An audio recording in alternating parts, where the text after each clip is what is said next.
Subhanallah walhamdulillah wa la ilaha illallah. Subhanallah walhamdulillah wa la ilaha illallah.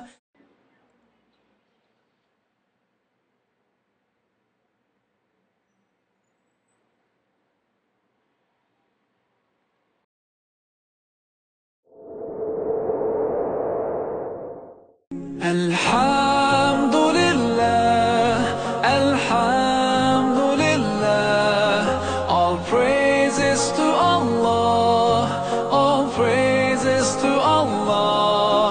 Alhamdulillah, Alhamdulillah, all praises to Allah, all praises to Allah. We're here on this special day, our hearts are full of pleasure, a day that brings the two of you close together. We're gathered here to celebrate a moment you'll always treasure.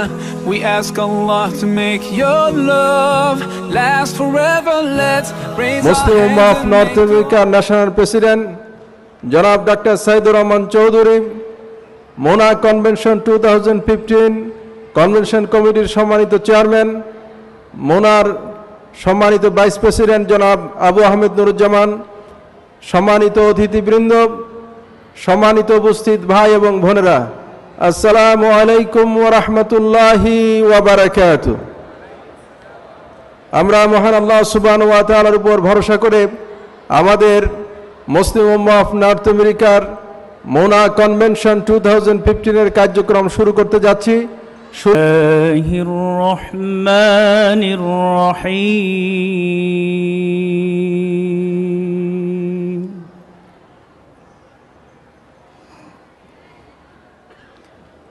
قال اهبطا منها جميعا بعضكم لبعض عدو فإما يأتينكم مني هدى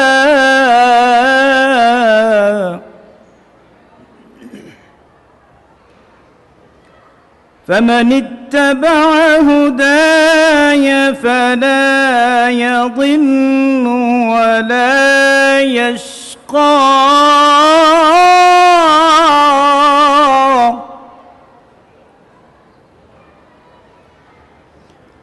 ومن أعرض عن ذكري فإن له معيشة ضنكا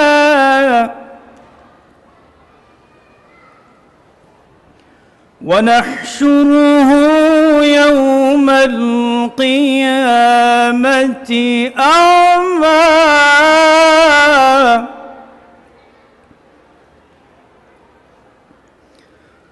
قال رب لم حشرتني أعمى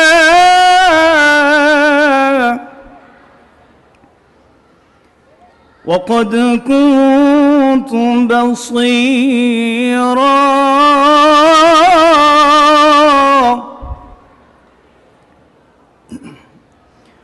قال كذلك أتتك آياتنا فنسيتها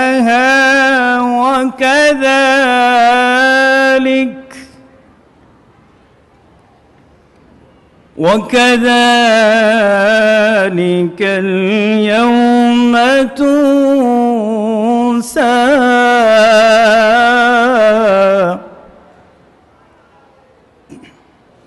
صدق الله العظيم।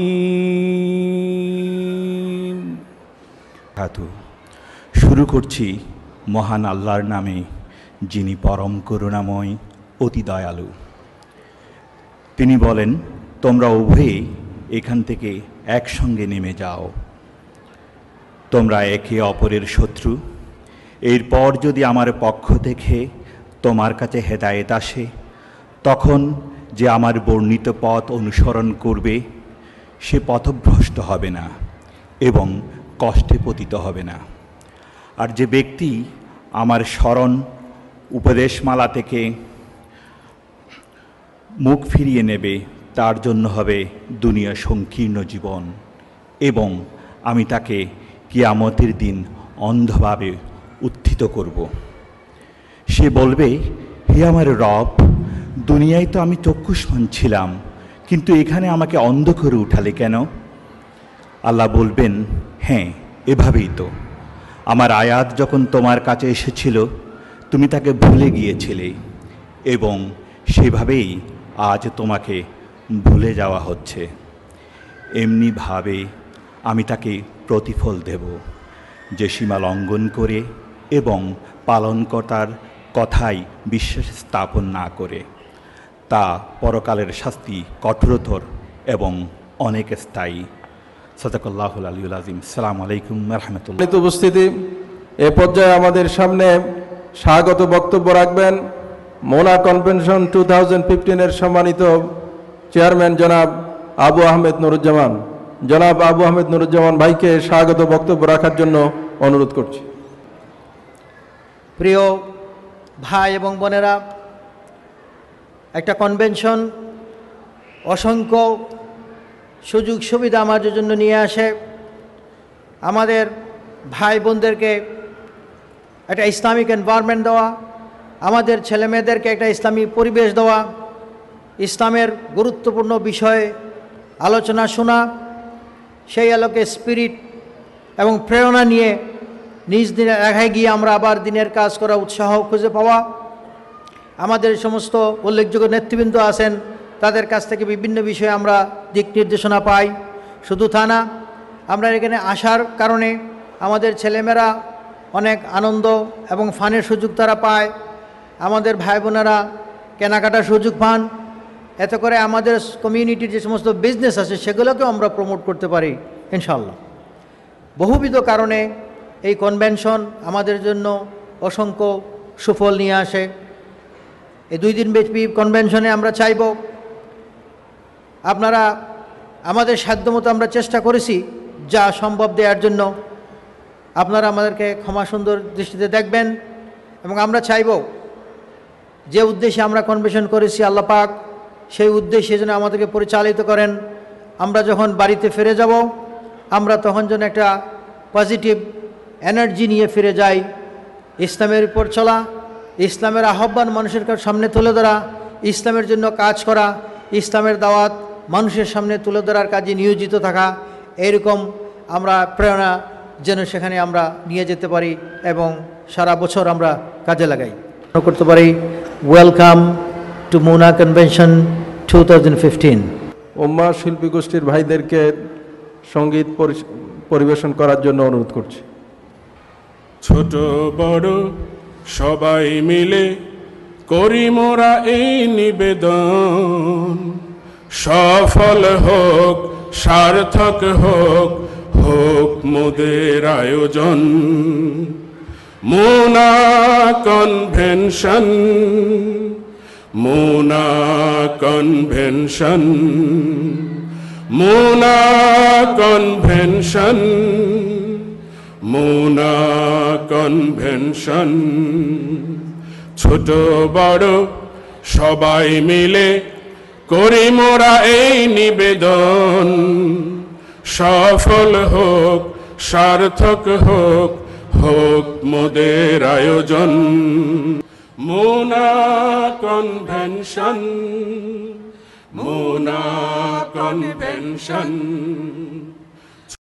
Mona convention, Mona convention.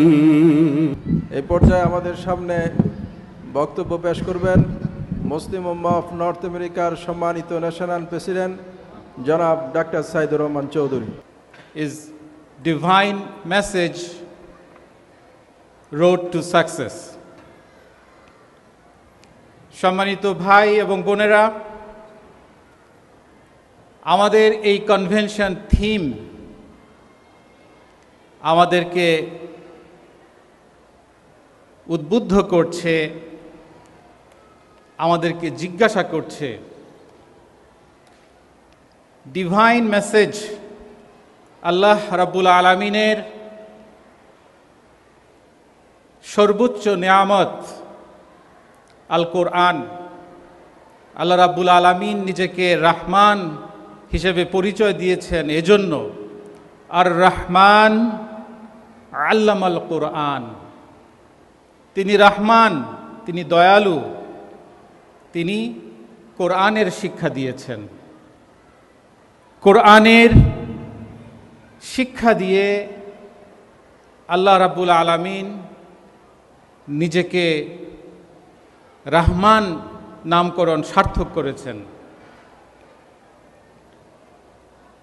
আর কোরআন সম্পর্কে আল্লাহ রাব্বুল আলামিন নিজেই বলেছেন, হুদাল লিন্নাস ওয়া বাইয়িনাতিম মিনাল হুদা ওয়াল ফুরকান। এটি হচ্ছে পুরো মানব জাতির জন্য গাইডলাইন, হেদায়াত এবং মানুষের বর্ণনা এবং ভালো এবং মন্দ, সত্য এবং মিথ্যা এর মধ্যে পার্থক্য সৃষ্টি করে দেয়, অর্থাৎ ফুরকান। এই কোরআন আমাদেরকে বলে দেয়, ইয়া আইয়ুহাল্লাযীনা আমানু দুখুলু ফিস সিলমি কাফা। হে ঈমানদাররা, তোমরা পরিপূর্ণভাবে ইসলামে প্রবেশ করো, কোনো অংশ বিশেষ প্রবেশ করে তোমাদের কল্যাণ নাই। এই কোরআন নিষেধ করে দেয়, সতর্ক করে দেয়, আফাতুমিনুনা বিবাদিল কিতাবি ওয়া তাকফুরুনা বিবাদ। তোমরা কি কিতাবের এক অংশকে বিশ্বাস করো আর অপর অংশকে অবিশ্বাস করো? এরপরে আল্লাহ রাব্বুল আলামিন বলেছেন, যদি তোমরা করো, জেনে রেখো পৃথিবীতে তোমাদের উপর লাঞ্ছনা, বিপদ আপদ, অপমান সব কিছু আসবে, আর পরকালে তোমাদের জন্য রয়েছে কঠিন শাস্তি। আমরা এমন এক সময়ে বসবাস করি যখন আমাদের প্রিয় মাতৃভূমি থেকে আমরা খবর পাই মানুষের নৈতিক অধঃপতন, মানুষের বিপদগামিতার বিভিন্ন করুণ চিত্র। এই গত কয়েক সপ্তাহের মধ্যে যে খবরগুলো আমাদের আসলো, মায়ের পেটের শিশু জন্মলাভ করার আগেই মায়ের পেটে গুলিবিদ্ধ হচ্ছে, শিশুকে হত্যা করা হচ্ছে প্রকাশ্যে পিটিয়ে। সেখানে কি কেউ ছিল না?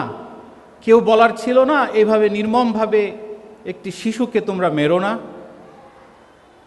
পায়খানার রাস্তায় কম্প্রেসার দিয়ে হাই স্পিডে বাতাস দিয়ে শিশুকে হত্যা করা হয়েছে আমাদের প্রিয় জন্মভূমি বাংলাদেশে, পৃথিবীর তৃতীয় বৃহত্তম মুসলিম দেশ। এই চিত্রগুলো কি এনাফ না? এই চিত্রগুলো কি যথেষ্ট না আমাদেরকে জিজ্ঞেস করার যে আমরা কি কোরআনের আলোকে সত্যিই আলোকিত হয়েছি? যদি না হয়ে থাকি, আসুন কোরআনের ব্যাপারে আমরা সচেতন হই। এই পর্যায়ে আমাদের সামনে বক্তব্য পেশ করবেন বিশিষ্ট ইসলামী চিন্তাবিদ, লন্ডন থেকে আগত জনাব ডক্টর আব্দুল সালাম আজাদি। আমি ওনাকে ওনার বিষয়ে আলোচনা পেশ করার জন্য বিনীত অনুরোধ করছি। সফল এই কথাটা তখন আসে যখন সেখানে একটা পরীক্ষার বিষয় থাকে, এবং সৌভাগ্যের বিষয় যে আল্লাহ তাআলা আমাদেরকে চুজ করেছেন হেদায়েত, ইসলাম কোরআন, আল্লাহ, রাসূল এর দিকে আসার ব্যাপারটা আমার চয়েস না, এটা হয়েছে আল্লাহর চয়েসে। এর বড় নমুনা হলো আপনারা যারা এখানে এসেছেন। আপনারা বাংলাদেশ থেকে কেউ কখনো আসেননি এই নিয়াত করে, হয়তো বা কেউ কেউ আছে এরকম, যে আমি আমেরিকায় যেয়ে সেখানে যেয়ে ইসলামের জন্য বিরাট কিছু করে ফেলব। কিন্তু আপনারা আসছিলেন একটা লক্ষ্য উদ্দেশ্য নিয়ে, আর আল্লাহ তাআলা চেয়েছেন যে আপনাদের হার্টগুলোকে ইসলামের দিকে নিয়ে রাখবেন। আপনারা মসজিদ বানাবেন, আপনারা মাদ্রাসা বানাবেন, আপনারা কোরআন পড়বেন, কোরআন পড়ানোর সুযোগ নেবেন এবং সফলতার দিকে যাবেন। আমাদের আল্লাহ তাআলা তৈরি করার পর পিছনে কারণ রেখেছেন যে আমরা খলিফা হব, আল্লাহ তাআলার খলিফা হব। আল্লাহ তাআলা কিছু কাজ, কিছু চিন্তা করে রেখেছেন আমাদের ব্যাপারে, সেগুলোকে এক্সিকিউট করব এই দেশে, আমাদের যেখানে থাকি না কেন এই দুনিয়াতে। তাহলে এই দিক দিয়ে আমরা এত বড় ফরচুনেট যে উই আর খলিফা অফ আল্লাহ সুবহানাহু ওয়া তাআলা। আবার আল্লাহ তাআলা বলছেন যে আমি তোমাদেরকে সৃষ্টি করেছি আমার বান্দা বানানোর জন্য। আল্লাহ আমাদেরকে বান্দা বানাবেন, সেই দিকে যে আমাদের ডেস্টিনেশন এক জায়গায় রেখেছিলেন আল্লাহ তাআলা। আদম আলাইহিস সালাম এবং হাওয়াকে দেখাইছেন, দেখো এইটা হলো জান্নাত, এত ভালো জায়গা যে তুমি এখানে কখনো এখানে ক্ষুধার্ত হবে না, লা তাআরা, এখানে তুমি উলঙ্গও হবে না, এত সুন্দর একটা জায়গা। উনি সেখানে থাকলেন, আবার ওখান থেকে বের করে দুনিয়ায় আনলেন এবং বলে দিলেন যে ওই যে ডেস্টিনেশন ওখানে তুমি যাবে, জান্নাতে আমরা যাব, জান্নাতে যাওয়ার চেষ্টা করব এবং ওইটাই হলো আমাদের সফলতার জায়গা। তো জান্নাতে যাওয়ার উপযুক্ত হয়ে গড়ে ওঠাই সফলতা। এই সফল কেউ কেউ এরকম হয় যে দুনিয়াতে সেই জান্নাতটা দেখেও আসে। আল্লাহ রাসূল সাল্লাল্লাহু আলাইহি ওয়াসাল্লাম একদিন এসে বলতেছেন, বিলাল শোনো এখানে আসো। বিলাল আসলেন, বলেন বলো তো কাল রাত্রে আমি জান্নাতে যখন গেলাম মেরাজে, আমার ঘরের পাশে আমি থাকলাম, এই সময় তুমি চটি পা দিয়ে যে হাঁটো, সেই হাঁটার শব্দটাও আমি জানতে পারলাম, শুনতে পারলাম। তুমি কি এত আমল করো? বিলাল কেঁদে ফেললেন, বলেন যে ইয়া রাসূলুল্লাহ, আপনি আমার চটির শব্দ সেখানে পেয়েছেন, মানে আমি জান্নাতে আপনার ঘরের পাশে থাকতেছি? আল্লাহ রাসূল সাল্লাল্লাহু আলাইহি ওয়াসাল্লাম বলেন, হ্যাঁ আমি আমার ঘর দেখে এসেছি এবং তুমি তার পাশে ঘুরতেছো তার শব্দও আমি শুনে এসেছি। খাদিজা রাদিয়াল্লাহু তাআলা আনহার ইন্তেকাল হতে যাচ্ছে। উনি বললেন যে ইয়া রাসূলুল্লাহ, আমি তো আপনার আগে চলে যাচ্ছি, আপনি মরে যাওয়ার পরে আমার জায়গা কোথায় হবে একটু আমাকে বলুন। জিবরিল আমিন দুনিয়াতে আসলেন এবং খাদিজার ব্যাপারে আল্লাহ রাসূল সাল্লাল্লাহু আলাইহি ওয়াসাল্লামের কানে কানে বলে দিলেন, আপনি খাদিজাকে সালাম দিন আল্লাহ তাআলার পক্ষ থেকে এবং তাকে বলুন জান্নাতে তার যে ঘর হবে সে ঘরটা হবে বাঁশের তৈরি এবং সে বাঁশটা হবে ডায়মন্ডের তৈরি, মুক্তার তৈরি, ডায়মন্ডের তৈরি। উনি সেই ঘর দেখতে পেলেন। আসিয়া রাদিয়াল্লাহু তাআলা আনহা বা আসিয়া আলাইহিস সালাম, তিনিও তার দুনিয়াতে তার ঘর দেখে গেলেন এবং বললেন আল্লাহ তাআলা তোমার ঘরটা তুমি দেবে, তোমার পাশে ঘরটা দিও। আল্লাহ তাআলা বললেন আসিয়া তুমি চলে আসার সাথে সাথে তোমার ঘরটা কিন্তু আমার আরশের পাশে এখানে হচ্ছে।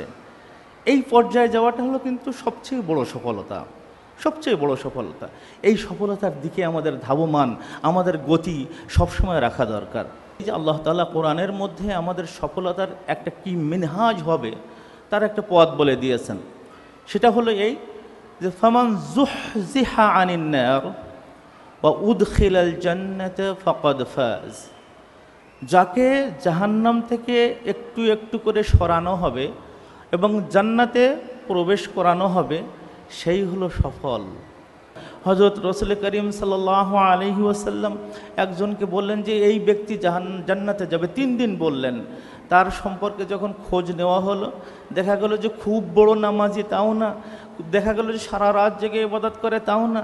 শুধু তার কাছে যখন জিজ্ঞেস করা হলো চাচা আপনার ব্যাপারে আমাদের নবী 3 দিন জান্নাতের সুসংবাদ দিলেন কেন, তিনি বললেন যে হয়তো এমন হতে পারে যে একটা সওয়াব আমি করি যেটা তোমরা কেউ দেখতে পাওনি। তা হলো এই যে আমি যখন রাত্রে ঘুমাতে যাই আমার অন্তর থেকে আমার সব ভাইদের প্রতি যে রাগ ছিল, ক্ষোভ ছিল, হিংসা ছিল তা মিটাই দিয়ে সবকে ভালোবেসে তার জন্য দোয়া করে তারপর ঘুমাতে যাই। এই সাদ ইবনে আবি ওয়াক্কাস দুনিয়া থেকে জান্নাতের গ্যারান্টি নিয়ে চলে গেলেন, এতটুকু একটা অন্তরের মধ্যে নিয়ে। আর আজকে মুসলমানদের রক্তকে হালাল করতেছি বেশি। সফলতার জায়গায় ব্যর্থতা আসতেছে বেশি। জাহান্নাম আমাদের নিকটে আসতেছে, জান্নাত দূরে চলে যাচ্ছে। ব্যর্থতার জায়গা আসতেছে বেশি। আমেরিকার যে জায়গায় আপনারা এসেছেন, আল্লাহ তাআলার মানে সাক্ষী রেখে, এবং আমি মানে শপথ করে এটাই বলি যে আল্লাহ আপনাদেরকে ভালোবেসেছেন, আল্লাহ আপনাদের অন্তরকে কিনে নিয়েছেন জান্নাতের জন্য। প্লিজ এই অন্তরটাকে জান্নাতের নিকটবর্তী করুন, জাহান্নাম থেকে দূরে রাখুন। I would like to request our dearest Imam, Imam Abdul Malik. First, I want you to consider the magnificent creation of the human being, male and female, black and white, Arab and non-Arab, Asian and African, European and American, but the human being as a creature of magnificent creation that reflects the highest level of perfection of the expression of life.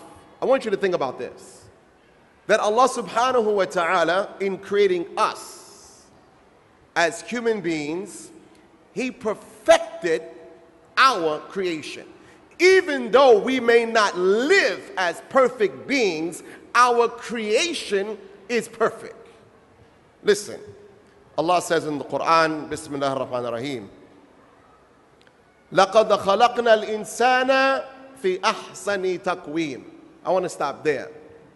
Verily we have created the human being in the best of fashion.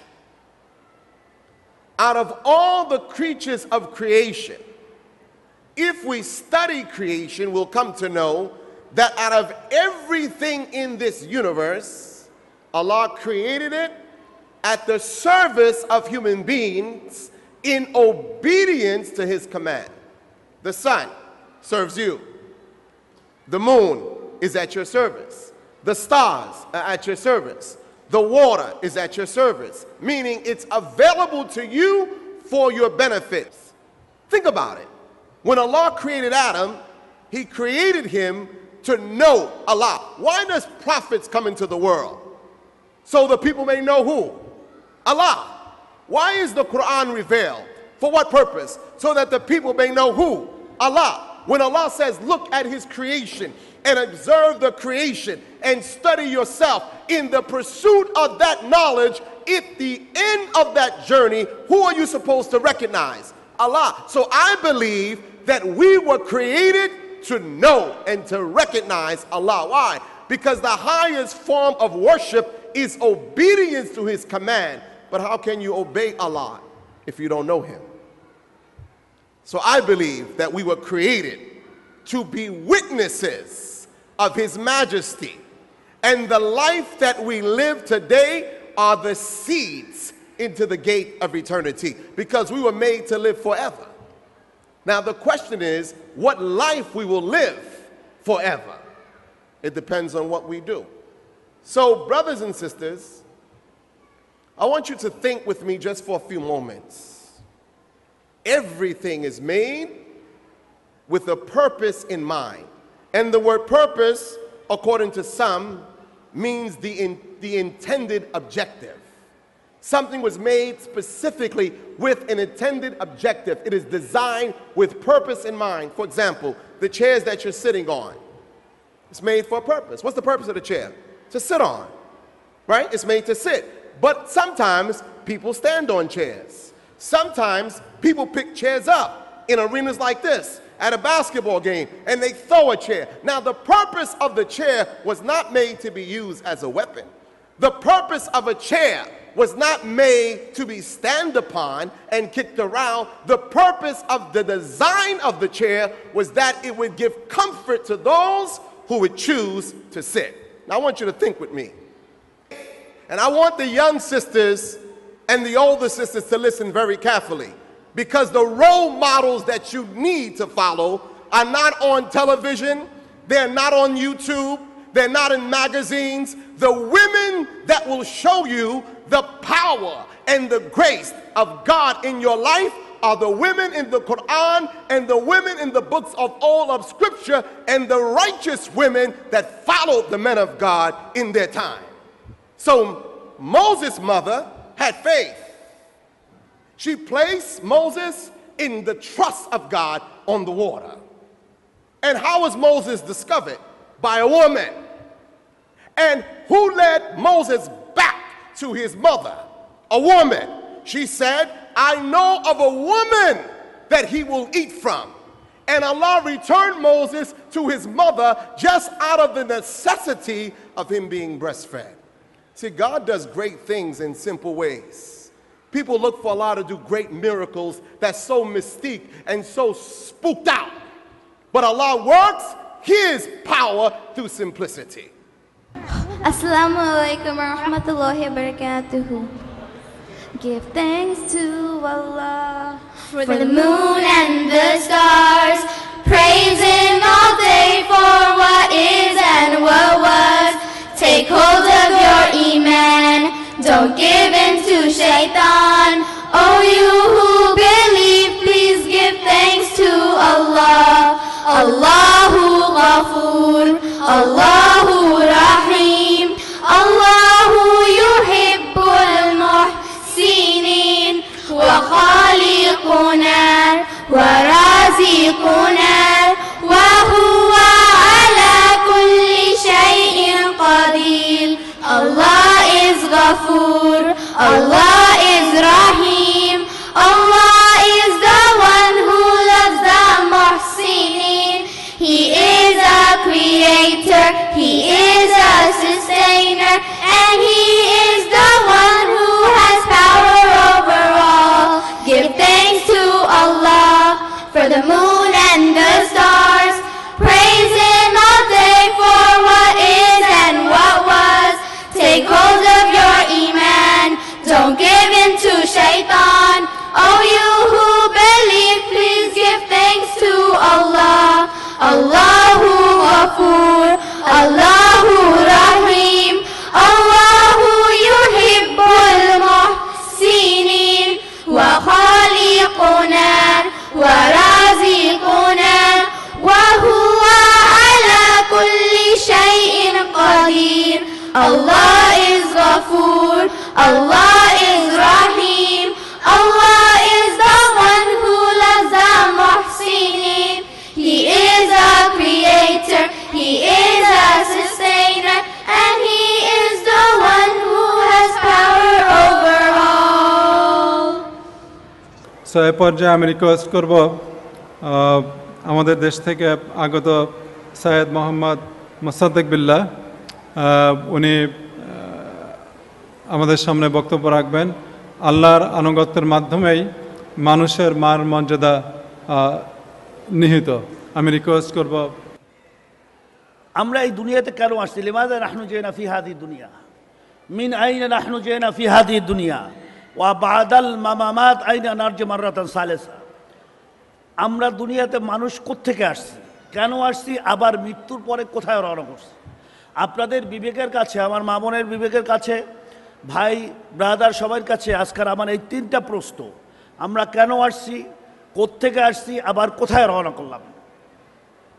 আমা খলাকতুল জিন্না ওয়াল ইনসা ইল্লা লিয়াবুদুন। আল্লাহ রাব্বুল আলামিন স্পষ্ট ঘোষণা করেন, আমি মানব জাতিকে আমার ইবাদতের জন্য, দাসত্বের জন্য, গোলামির জন্য সৃষ্টি করছি, একমাত্র আমার ইবাদতের জন্য। কারণ ইবাদত ব্যাখ্যা ব্যাপক। ইবাদত মানে আল্লাহর আনুগত্য করা। ইবাদত মানে ওয়ামা আতাকুমুর রাসূলু ফাখুযুহু ওয়ামা নাহাকুম আনহু ফান্তাহু। আল্লাহ রাব্বুল আলামিন তার রসুলকে প্রেরণ করেছেন, তিনি যেটাকে করতে বলছেন সেইটা করতে হবে, আর যেখান থেকে নিষেধ করছেন, যেখান থেকে দূরে থাকতে বলছেন সেখান থেকে দূরে থাকতে হবে। এইটার নামে হয়েছে কি? আতিউল্লাহ আতিউর রসুল।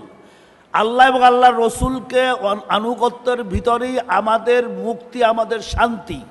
কি ঠিক কিনা, কি বলেন? আর বিকল্প কোনো পথ আছে? বিকল্প কোনো পথ নাই। কেননা আল ইয়াউমা আকমালতু লাকুম দীনাকুম ওয়া আতমামতু আলাইকুম নিআমাতি ওয়া রাদিতু লাকুমুল ইসলাম দীনা।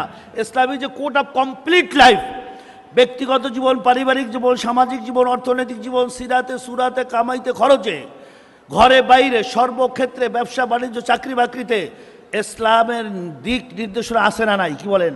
আছে। যারা বলে ইসলাম শুধু নিছক একটা ধর্ম, মিথ্যা কথা। ইসলাম হচ্ছে একটা দিন, পরিপূর্ণ জীবন ব্যবস্থা। ইসলাম অন্যান্য খ্রিস্টান, হিন্দু ধর্মের মতো ধর্ম নয়। ইসলাম কিন্তু পরিপূর্ণ জীবন ব্যবস্থা। এই জিনিসটা অনেকে বোঝে না, এই জন্য এই যে আল ইয়াউমা আকমালতু লাকুম দীনাকুম, এই দীনাকুম বলা হয়েছে পরিপূর্ণ জীবন ব্যবস্থা। শুধু অন্যান্য ধর্মের মতো নামাজ রোজা হজ যাকাতের ভিতরে সীমিত না, সব ক্ষেত্রে ইসলামকে পরিপূর্ণ যদি আপনি পালন করেন তাহলেই আপনি একজন পরিপূর্ণ মানুষ, দুনিয়াতে শান্তি, আখেরাতে মুক্তি পাইবেন। কি ঠিক কিনা? কারণ আমাদের মানুষের এই দুনিয়াটা হয়েছে আর দুনিয়াও মাজরাতুল আখেরা, এই দুনিয়াটা হয়েছে আখেরাতের ক্ষেতস্বরূপ। আপনি যদি আম ফল খাইতে চান আপনাকে আম গাছ লাগাইতে হবে, মাদার গাছ লাগাইলে আম ফল খাইতে পারবেন না। কি বলেন ঠিক কিনা? তো আমরা ভেস্তে যাইতে চাই, আল্লাহর আনুগত্য চাই, শান্তি চাই, নামাজ পড়বো না, সন্তানদের নামাজ পড়াবো না, কি শান্তি আসবে? আমরা আল্লাহর নৈকট্য হাসিল করতে পারবো? রমজান মাসে রোজা রাখবো না, হালাল খাবো না। কিন্তু এই আমেরিকায় আজকাল নিউ ইয়র্কের সবচেয়ে যে মাশাআল্লাহ এখানে হালাল রুজি, এখানে সবাই ভালো জব করতেছেন, এখানে কোনো আপনার ক্রাইম নাই, এখানে কেউর বিরুদ্ধে কেউ লাগে না, এখানে হালাল খেয়ে এবং আল্লাহর আনুগত্য করাটা খুবই সহজ, যেটা আমাদের বাংলাদেশের চেয়ে অনেক অনেক উত্তম জায়গা আমি মনে করি।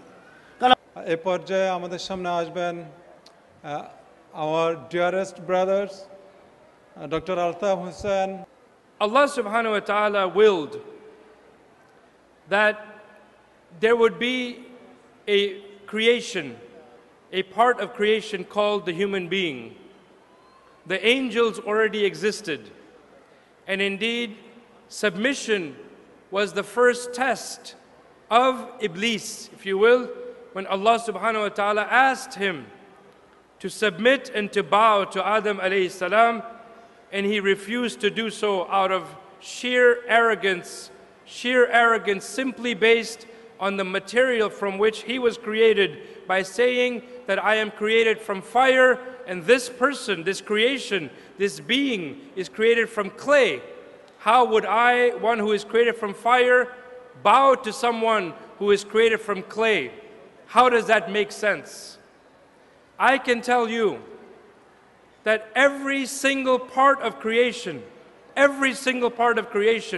praises Allah subhanahu wa ta'ala, and indeed is unconditional in its submission to Allah.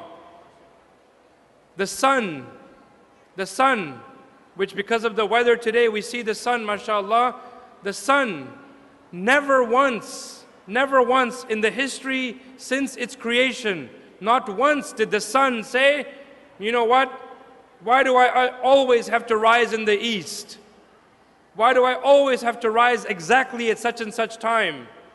Why don't today I just take a break and say I worked so hard to brighten up the world yesterday, let me relax and not rise today exactly, suppose at 5:52 a.m., let me rise at 6 a.m. So what does it matter? The sun never does that. Why? Because if you study even the little bit of physics, the least bit of the rotation of the planets, you know very well that if the sun was off by even a nanosecond in its rotation, that indeed there would be devastation and chaos in the world as we know it. So the sun never disobeys Allah subhanahu wa ta'ala. It rises exactly when it's supposed to, and it sets exactly when it's supposed to. The creation in the plant kingdom, there is not a single tree on earth that says, why do I always have to create oranges? Why do I always have to create apples? Why am I the one that has to be underground and become a watermelon? Why don't today I become an eggplant instead? Why don't today apples fall from an orange tree? The trees never do that. Unconditionally, they respond to the call of Allah to obey, that you begin with a seed in the ground, and then you rise up and you give the exact fruit that you're supposed to. None of the creation, except for human beings, actually have the faculty of reason, actually have the ability to think.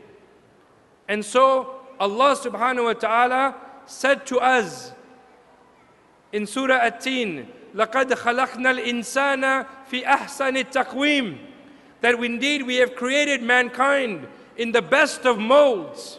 in the best of molds, given us the ability to differentiate between night and day, the ability for us to know what is right and wrong, the ability for us to understand that Allah subhanahu wa ta'ala does not need us.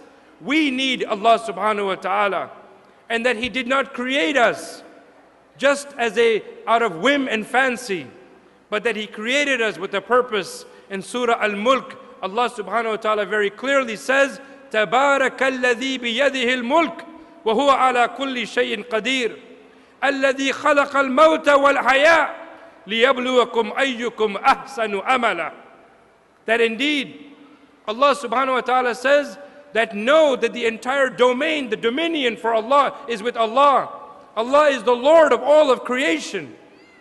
But Allah subhanahu wa ta'ala then says, and be very aware and be certain that He created life and He created death. He created living and He created dying for no other reason, if you will, except to test which one of us would be the best in deeds. So why don't we submit to Allah? Why is it difficult for us to submit to Allah? Why?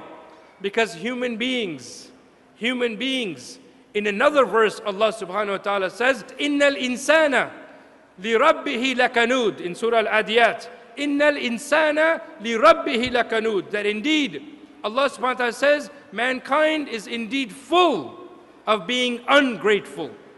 Full of being ungrateful. And this is something very critical for us to think about.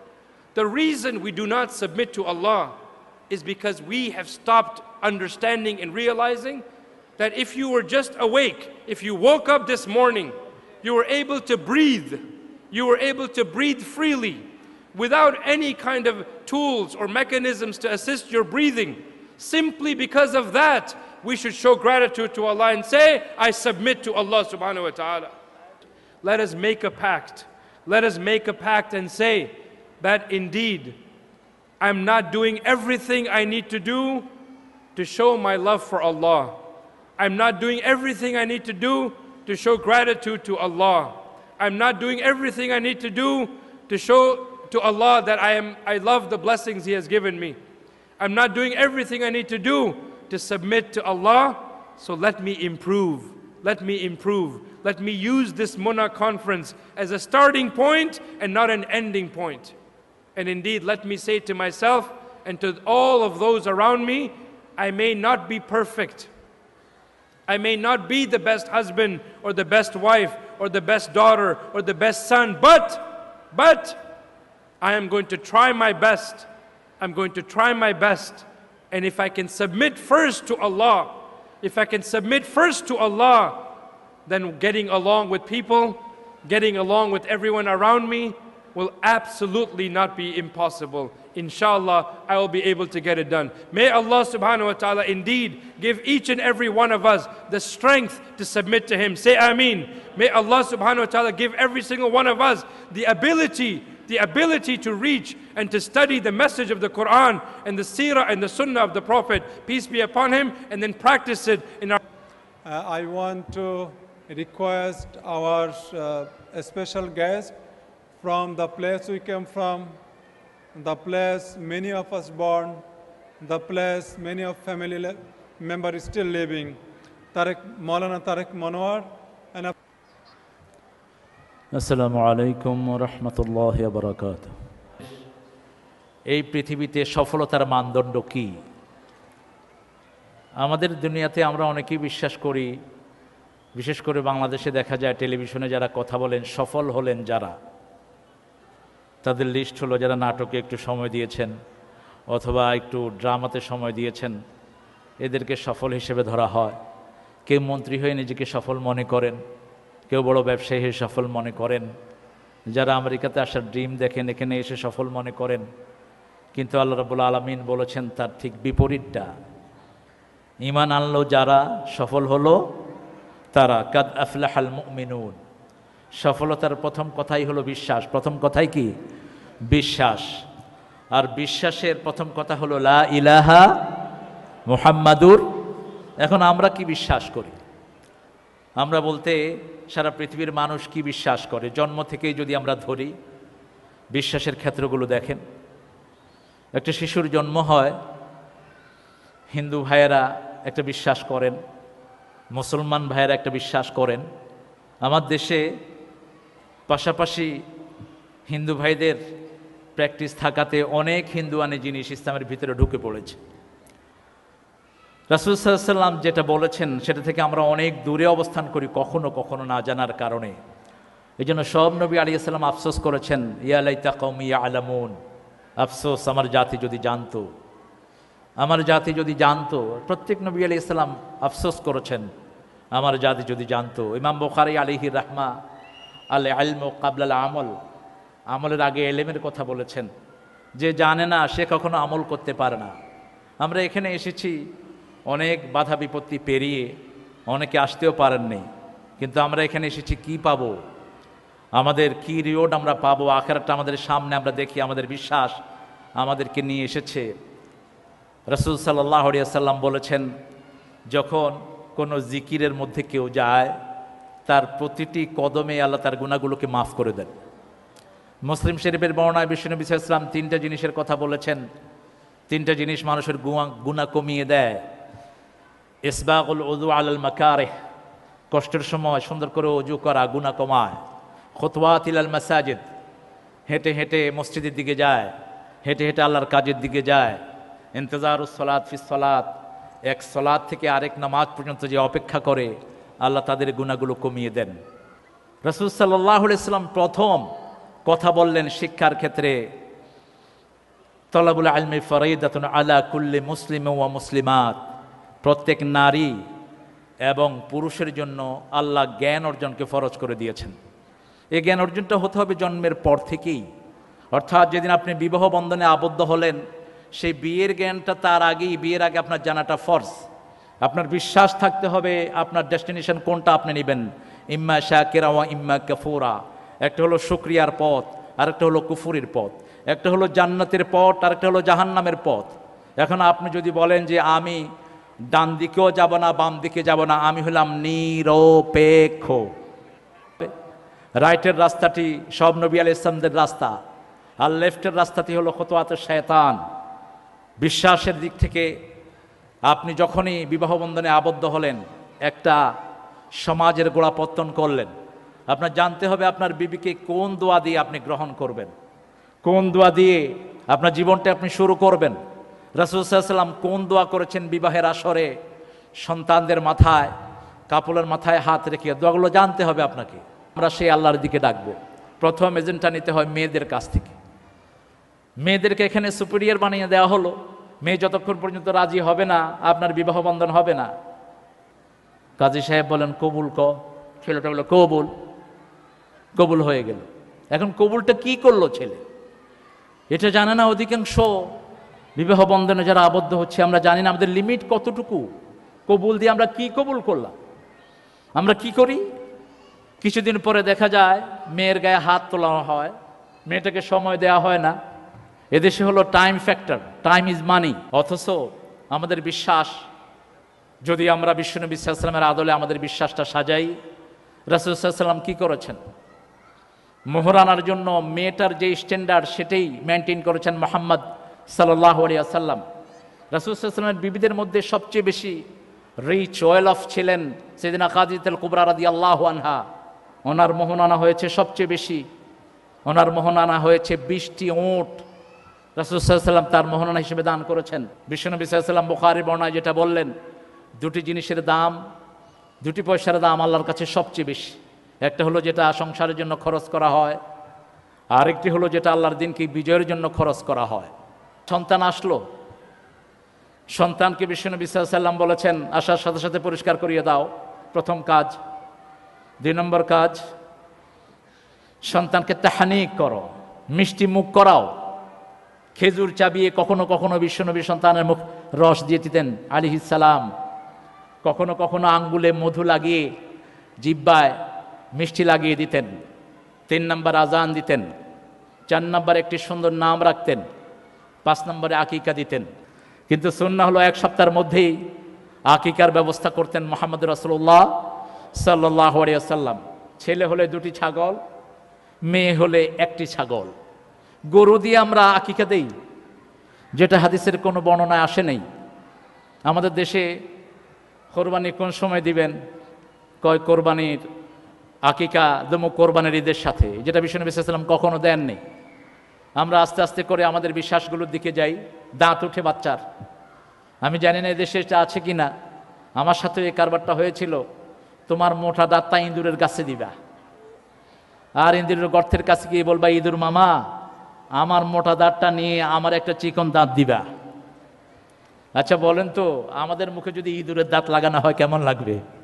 এই দোয়াটা পর্যন্ত করা হয় যে ইঁদুর মামা তোমার চিকন দাঁতটা আমারে দিও আমার মোটা দাঁতটা নিয়ে। শুরু থেকেই শিরকের উপর বিশ্বাস চাপিয়ে দেওয়া হচ্ছে। আকসারুহুম মুশরিকুন, যেটা আল্লাহ কোরআনে বলেছেন। আমরা এমনভাবে শিরকে জড়িয়ে পড়ি, বিশ্বনবী সাল্লাল্লাহু আলাইহি ওয়াসাল্লাম বলেছেন, কালো রাতে কালো পাথরের উপর কালো পিঁপড়া যেমন দেখা যায় না, তেমনি ভাবে মানুষের শরীরে শিরক ঢুকে। এই জন্য শিরকের বিরুদ্ধে কথা বলেছেন সব নবী আলাইহিস সালাম। সেদিন ইব্রাহিম আলাইহিস সালাম যে সমাজে বড় হয়েছেন, তিনি দেখেছেন তার আব্বা কি করেন। আব্বা ছোট ছোট আইডল বানাচ্ছেন। সূরা আম্বিয়াতে আল্লাহ ঘোষণা দিয়েছেন, মা হাযিহি তামাসিলুল্লাতী আনতুম লাহা আকিফুন। বাবা তুমি এই যে মূর্তিগুলোর সামনে এইভাবে দাঁড়িয়ে থাকো কেন? বাবা উত্তর দিচ্ছেন, হাদি আসনামুকুম, এটা তোমাদের দেবতা। সেদিন ইব্রাহিম আলাইহিস সালাম ছোটবেলায় প্রতিবাদ জানাচ্ছেন, লা ইউসমা ওয়ালা ইউবসির, এটা চোখেও দেখে না কানেও শুনে না, দেবতা হলো কিভাবে? আল্লামা ইকবাল বড় চমৎকার বলতেন, কবিলে কবিলে ভূত এক জুদা থা, কিসি কা হবল থা কিসি কা সাফা থা। প্রত্যেকটি গণ্ডিতে গণ্ডিতে আমরা এক একজন বুজুর্গ ধরে নিয়েছি। অমুক বুজুর্গ ওই এলাকায়, অমুক বুজুর্গ সেই এলাকায়। আমাদের মনের ভিতরে যেন নিজের অজান্তেই আমরা বিভিন্ন মানুষকে বসিয়ে নিয়েছি। কিন্তু আমাদের বিশ্বাস কোন দিকে যাবে? কোরআনের শুরুতেই যদি আমরা চোখ রাখি, বিশ্বাসের কথা বলতে গিয়ে আল্লাহ রাব্বুল আলামিন প্রথম ব্যবহার করলেন গায়েব শব্দ।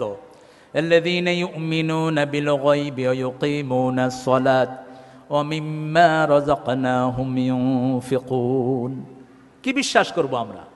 আমরা বিশ্বাস করি কোনো ব্যক্তিতে, আমার বিশ্বাস লেলিন, আমার বিশ্বাস মাউথুস সেতুম, আমার বিশ্বাস অমুক নেতা, আমার বিশ্বাস সেরাগালি বদনা। কত নেতাকে আমরা বিশ্বাস করি, কিন্তু আপনার বিশ্বাস কি হবে? আল ঈমানু বিদউন ওয়া সাবউনা শু'বা ফাফদালুহা কাউলু লা ইলাহা ইল্লাল্লাহ ওয়া আদনাহা ইমাতাতুল আযা আনিত তরিক। আল ঈমানু বিদউন ওয়া সিত্তুনা শু'বা ফাফদালুহা কাউলু লা ইলাহা ইল্লাল্লাহ ওয়াল হায়াউ শু'বাতুম মিনাল ঈমান। বুখারী মুসলিমের বর্ণনা, ঈমানের ৭০টির বেশি শাখা প্রশাখা, ৬০টির বেশি শাখা প্রশাখা। প্রথমটি হলো ঈমান মানে বিশ্বাস। আর সেই বিশ্বাসকে যদি আপনি আপনার সংবিধান থেকে দূর করে দেন, এই সংবিধান যতজন মানবে সবাই অবিশ্বাসী হিসাবেই আল্লাহর দরবারে তাদের নাম লেখা হয়ে যাবে। আপনার বিশ্বাসের মূলে থাকবে লা ইলাহা, লাউডলি লা ইলাহা মুহাম্মাদুর। এটা কি বিশ্বাস? এটা দিয়ে তো এখন বাংলাদেশে ভিক্ষাও করে। এটা বহু হিন্দু ভাই এটা পড়েন, বিশেষ করে পাঞ্জাবিরা যখন বাংলাদেশে এসেছিল, क्या तुम क्या हो, तुम मुसलमान हो? हाँ मुसलमान है, तो पढ़ो कलेमा। একজন পড়ছে লা ইলাহা ইল্লা আনতা সুবহানাকা ইন্নী কুনতু মিনাজ জালিমিন। আরে ভাই ये तो मुसीबत का दुआ है कि हम भी तो मुसीबत में गए रहे हैं, আমরা তো বিপদে পড়ছি, নাহলে তো এটা পড়ি না।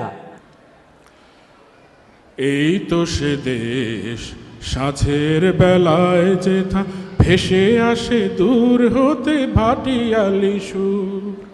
এই তো সে দেশ সাঁঝের বেলায় যেথা ভেসে আসে দূর হতে ভাটিয়ালি সুর। ভেসে আসে ভাটিয়ালি সুর। দূর হতে আজান আসে আহা কি মধুর। দূর হতে আজান আসে আহা কি মধুর।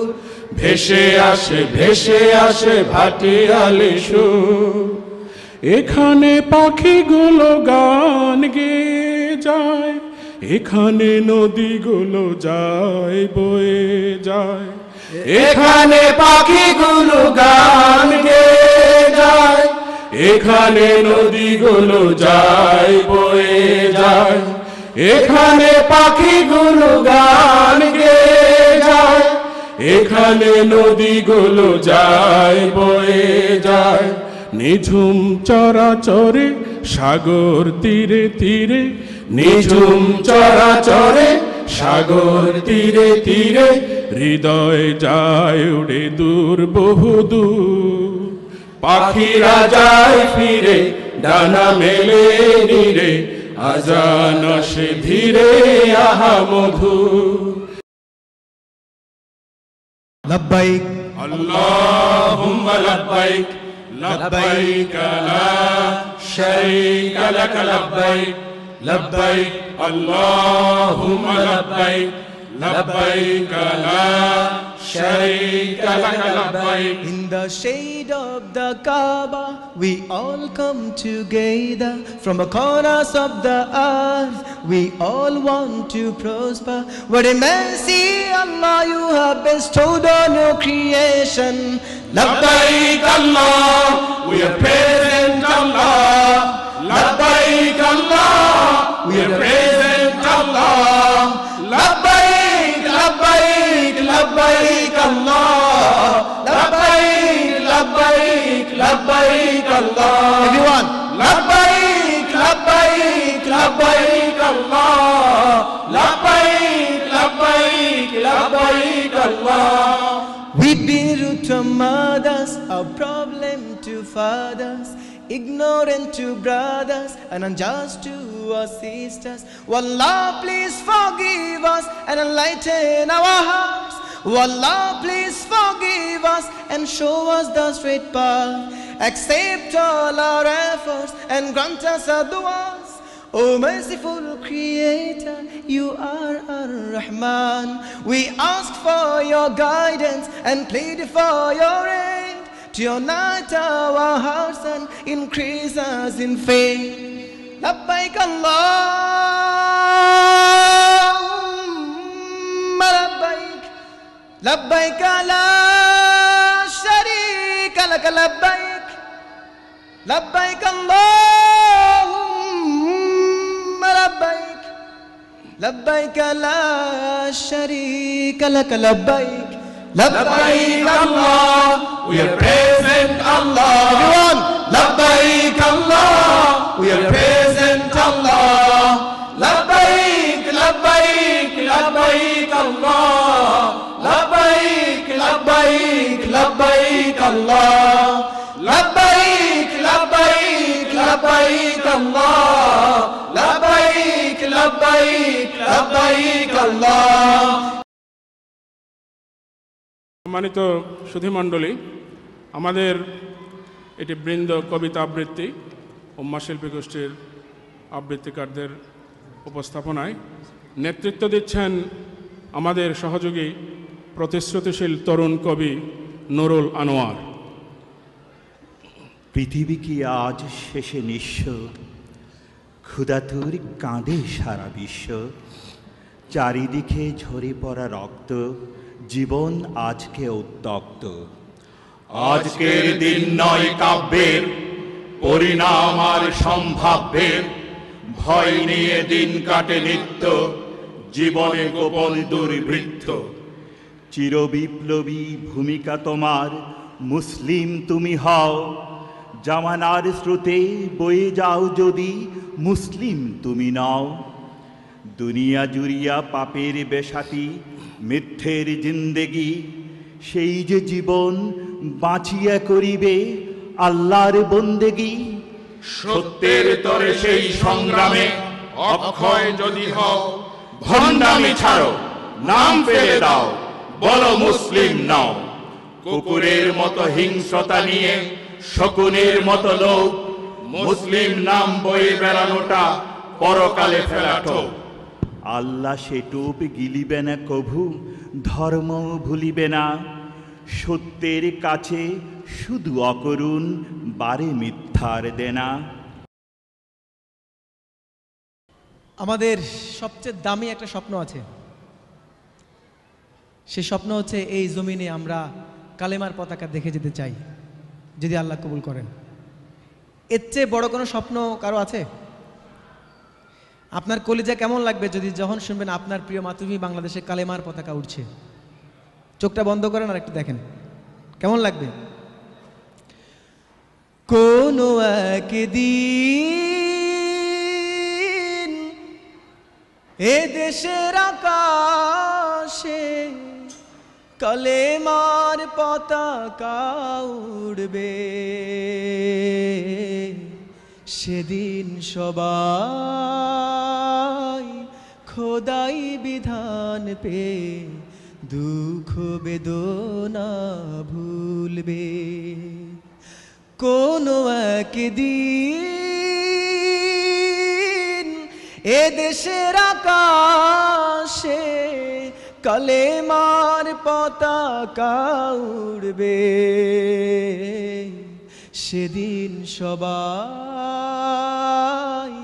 খোদাই বিধান পে দুঃখ বেদনা ভুলবে। সেদিন আর রবে না হাহাকার, অন্যায় জুলুম বিচার,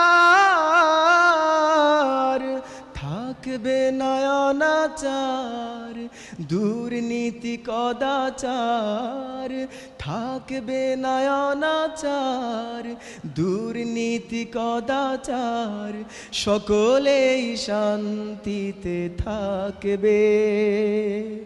সেদিন সবাই খোদাই বিধান পে দুঃখ বেদনা ভুলবে। একদম চোরের চুরি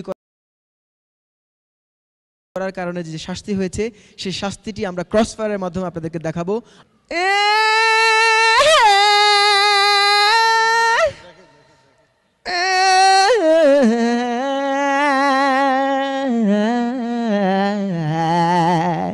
আরে আমি হইলাম গিয়া শেষরাসর, বুঝছেন? আমি চুরি করি, চুরি আর টাকা কামাই, মানুষের পকেটের টাকা সুন্দর করে হাত দিয়া অন্যের নিজের টাকা নিজের পকেটে নিয়ে নেই, বুঝছেন? আমি হইলাম গিয়া ছাচুরা মস্তান। এখন দেখি তো কেউ আসে কিনা, কেউ আসে কিনা, কেউ তো পাই না, দেখি একটু মনে সুখে গান গাই। কোনো প্রেমের ডেটিং করতে নয়, নয় কোনো নতুন প্রেমিকার খুঁজে ঘুপে ঘাপে বসে থাকা জুটিদের দেখতেও নয়, বাদাম নয়, পান বিড়ি খেতে নয়, আমি চিন্তাই করতে ভালোবাসি, তাই তো গুলিস্তানে ছুটে আসি। আমি পকেট মারতে ভালোবাসি, তাই তো গুলিস্তানে ছুটে আসি। লা লা লা লা লা লা লা লা la la la la la la la la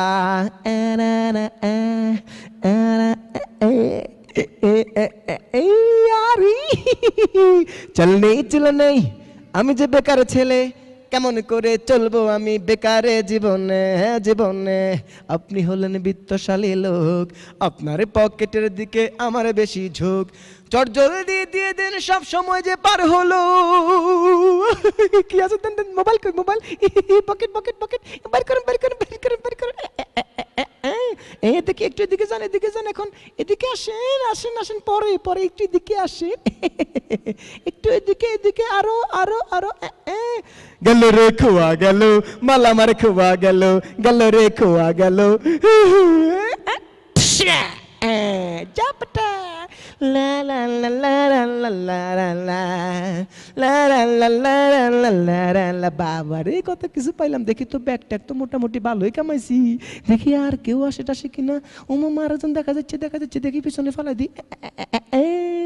কি সুন্দর সচিব, সচিব বাবুরি, কি হেড বানাইছে হেমিয়ে। ওরে বাবুরি, আপনি হইলেন ঘুষখোর, আমি হইলাম ছেচরা চোর, ঘুষের টাকা ফেলিয়া পড়েন আপনি কাটিয়া।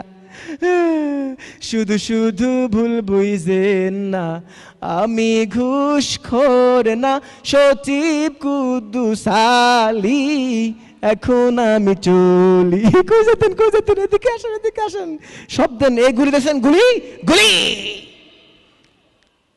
এই ব্যাগ তোমাকে দিলাম, এই সাপ তোমাকে দিলাম, তুমি সব কিছু নিয়ে যাও, পিস্তলটা সরিয়ে নাও, ওই কোটটাও তোমাকে দিলাম,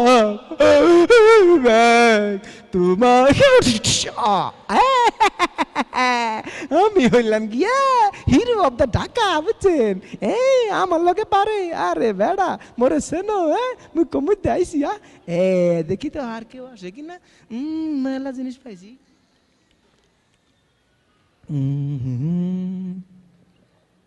আরে কি সুন্দর সে হারা নাতুস নুতুস, ওরে বাবা গো, মনে হয় উনি একেবারে বড় লোক হইবে।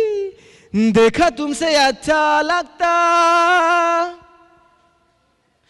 तुम बहुत টাকার মালিক হতা, মানি ব্যাগটা আমায় দিয়ে দাও, বিনিময়ে জীবন ভিখানা।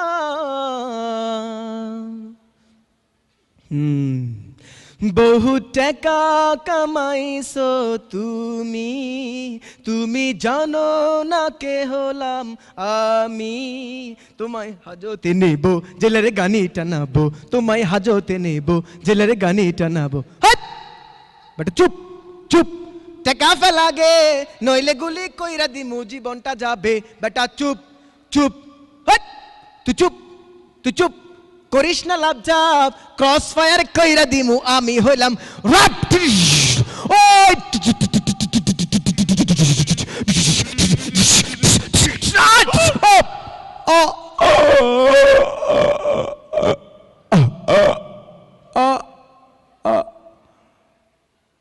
আমার মতো ছিনতাই কইরেন না ও ভাইজান, রবের হাতে পইরেন না, শেষে ক্রস ফায়ারে মইরেন না। আমার কিছু কিছু মানুষের জীবনে ছিনতাই করাটাই ভুল, রবের হাতে ধরা পড়িয়া দিতে হলো ভুলের মাসুল।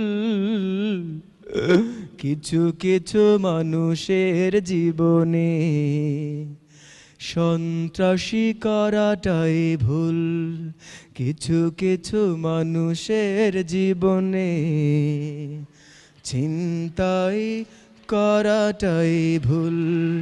লা লা লা লা লা লা লা লা লা লা লা লা লা লা লা লা লা।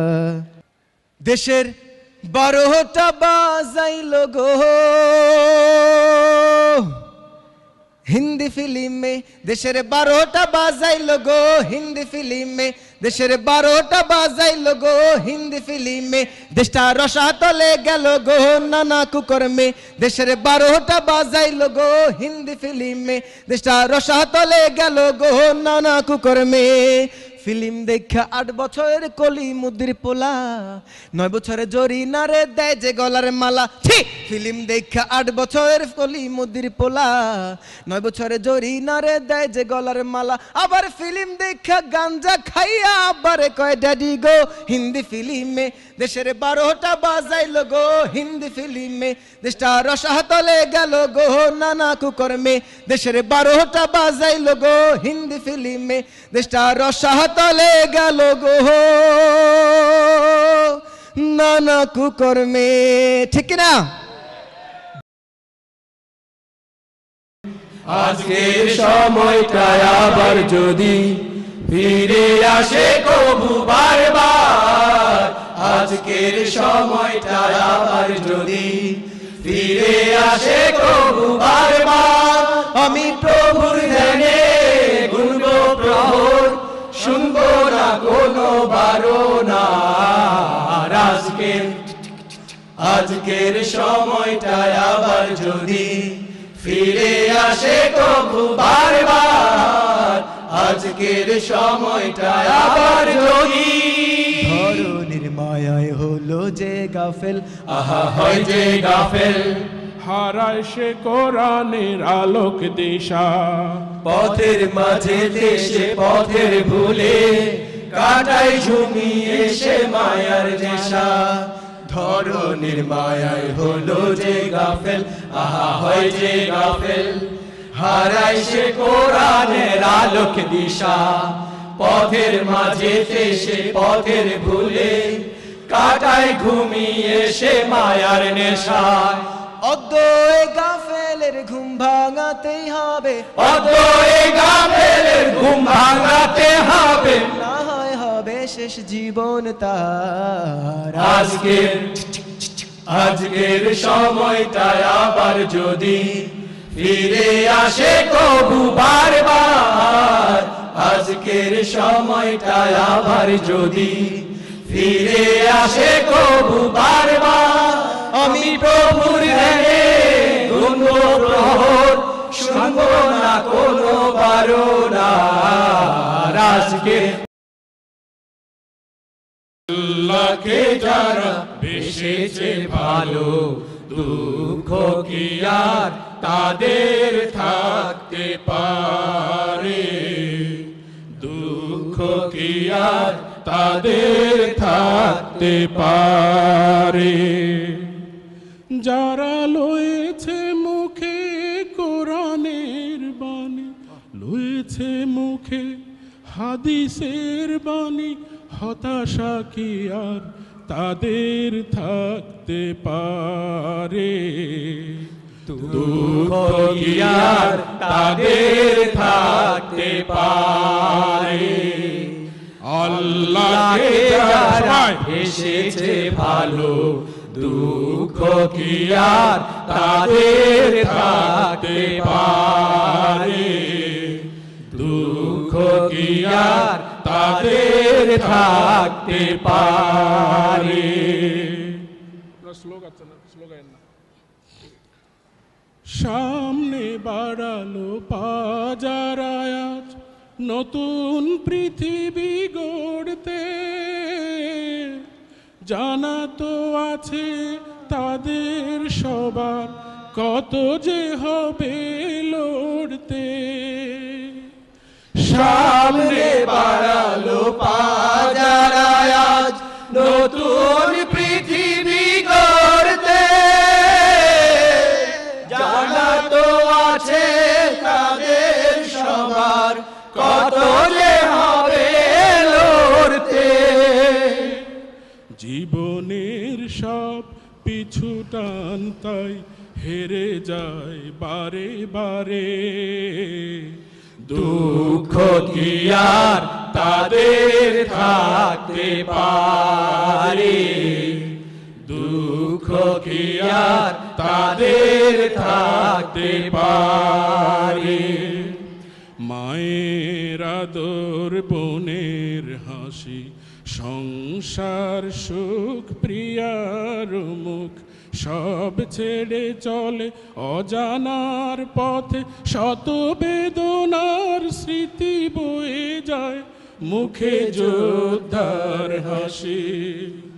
মায়ের আদর বোনের হাসি সংসার সুখ প্রিয়ার সব ছেড়ে চলে অজানার পথে, শত বেদনার স্মৃতি বয়ে যায় মুখে যোদ্ধার হাসি।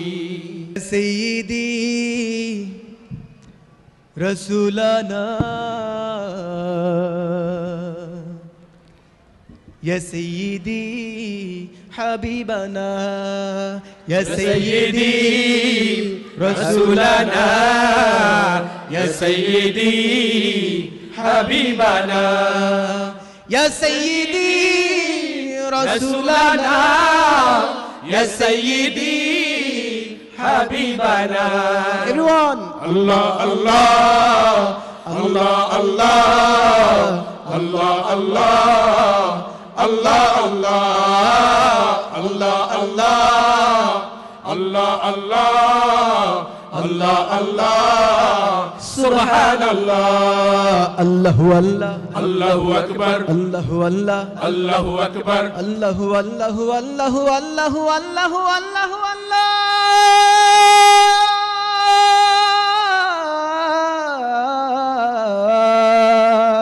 Allahu Allah. Allahu Akbar. Innal tiya ريح الصبا يوما إلى أرض الحرم بلغ سلامي روضة بلغ سلامي روضة فيها النبي المحترم الله الله everyone الله الله الله الله Allah Allah Allah Allah Allah Allah Allah Allah Subhanallah. Allahu Allah. Allahu Akbar. Allahu Allah. Allahu Akbar. Allahu Allahu Allahu Allahu Allahu Allahu Allah.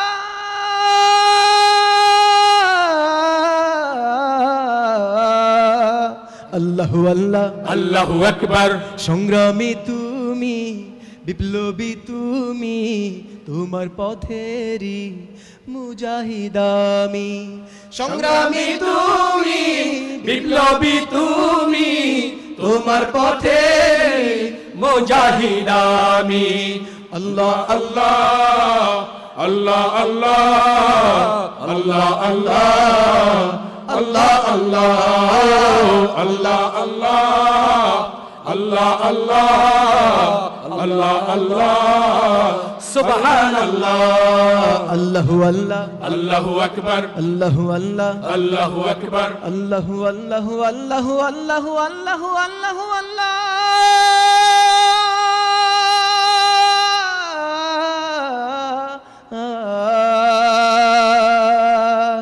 Allahu Allah. Allahu Akbar. Speaker is Brother Osama Jamal. He is the Secretary General of USCMO, the umbrella organization of all major Muslim organizations in USA, and he is also the chairman of Muslim American Society Public Affairs and Civil Engagement Organization. Do need to have our voices together to empower our community. We have challenges cannot be met with single organizations or with few people. These challenges are real. These challenges touches and undermine and attack our very core faith and belief, Islam, through the Islamophobic machine that is trying to demonize our community. And therefore, to face this great challenge, we have to come as a unity of purpose and unity of community, unity of vision and mission to work together. It is unfortunate that there are few misrepresenting Islam and doing very dreadful things to other people in the name of Islam, which is not true. Those extreme ideologists came under the different names of ISIS, Al-Qaeda, Boko Haram, this and that. They do not represent the true Islam that the Prophet ﷺ was sent to mankind as mercy to mankind. You never bring mercy to mankind when you put bombs in mosques, in schools, in marketplaces, and you kill innocent people. That is not what our Prophet ﷺ cared for and he did in his life. Therefore, this very few misrepresent us. And to face this violent extremism, it takes unity of the good people. And that's what this U.S. Council is. That's the kind of challenges we face, and we cannot face it alone until and unless we bring all our community together, sisters and brothers, young and old, everyone, because this is defending our core faith, defending our Prophet, defending our Quran, defending Allah subhanahu wa ta'ala's risala and mission and deen that Allah has given to us as a trust, and therefore we have to work together in order to present the true Islam. So these challenges, brothers and sisters, has necessitated and dictated that we come together as one unity. And this is what the U.S. Council of Muslim Organizations is all about. To set our strategy for the future, to empower our community, to amplify our voices, to participate in public life, to be a positive contributor to the societies we live in. There are so many ills in this society. Violent extremism coming from Muslims who pretend to carry the message of Islam, inshallah, will go away. This is just a phase and will go away. We had this in our history. Few people do wrong things and then they will go. Because Allah subhanahu wa ta'ala said, أَمَّا مَا يَنْفَعُ النَّاسِ فَيَمْكُتُ فِي الْأَرْضِ. What is the right is going to stay. What is bad is going to just go away. Just is going to go away. Kazzabat is going to go away. But we live in a society that there are many challenges, and we have responsibility as positive contributor to every society we live in to help in curing these illnesses in these societies. So we have a much better, much more noble causes and purposes for us to contribute in these societies that we live in. And that only comes when we have a unity of purpose, unity of our organizations, unity of our community. Respected brothers and elders, mothers and sisters in Islam, truly it is an immense mercy, infinite karam, and absolute blessing of Allah subhanahu wa ta'ala upon all of us, that on this beautiful occasion, on this beautiful day, Allah subhanahu wa ta'ala has united us together for a very, very important purpose. The theme, the topic of this gathering as the divine message. Each and every one of us who's sitting in this gathering, be it the brothers or the sisters, be it the elderly or the youngsters, be it from any race or culture or any language, there is one thing that we all share in common. There is one thing that we all want, and that is success. And that is the true success that everyone wants. There's a very beautiful story, something that we can take back and understand. They say there was once a scholar, a khatib, who was preparing a khutbah for himself to give.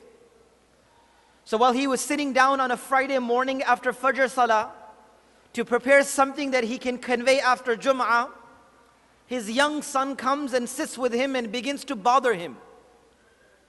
So the father tells him that, give me some chance, give me some time, let me prepare the khutbah. But the kid would not leave the father. So the father told the son to get engaged and involved in certain affairs, certain things, and then come to me when you are done. So the kid was very smart, very intelligent. Few minutes, he was done with all the work that his father gave, and he came back. So the father himself was thinking that it would take him a whole day to actually figure out the puzzle, actually figure out the solution, but he came in just a few moments. So the father then said, you know what, I have to come up with something very difficult. So what he did is that he took the world map and he cut it into small pieces. And he cut the world map into such small pieces that it was very hard to join together. So he told his son that you cannot come back to me until you join the entire globe together. Until you come with a map to its own perfection, you will not be allowed to come and bother me. So the khatib, the father, was thinking that, you know what, I'm going to have enough time to prepare for my khutbah. The son will be so engaged that I think even I can go for Jummah and come back, this will be not done. Few minutes passed. This child came up with a solution. He came with the entire map solved and he presented it in front of his dad. The father was amazed. The father was shocked. He closed his book, he put the khutbah to the side, and he said, my son, I know you are intelligent, but not to an extent that you're going to fix the entire globe in 5 minutes. How's that possible that you can get the entire map fixed in few moments? So the kid says, my dad, I do not know how the world looks like, nor I have memorized the map, but there was one thing that I figured out. He says, what? He said, when you cut the paper into pieces, some of the pages were flipped. So when I saw the flipped pages, I saw a shape of a human being. The hand, the nose, the feet, the head, the ears. I saw a human structure. So I knew how a human being looks like. So what I did was that I actually flipped all the pages and I combined a human being together.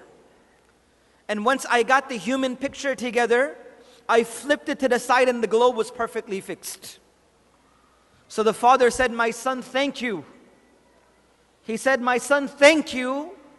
You gave me a topic to speak about, that when a human being corrects themselves, the humanity itself will correct itself.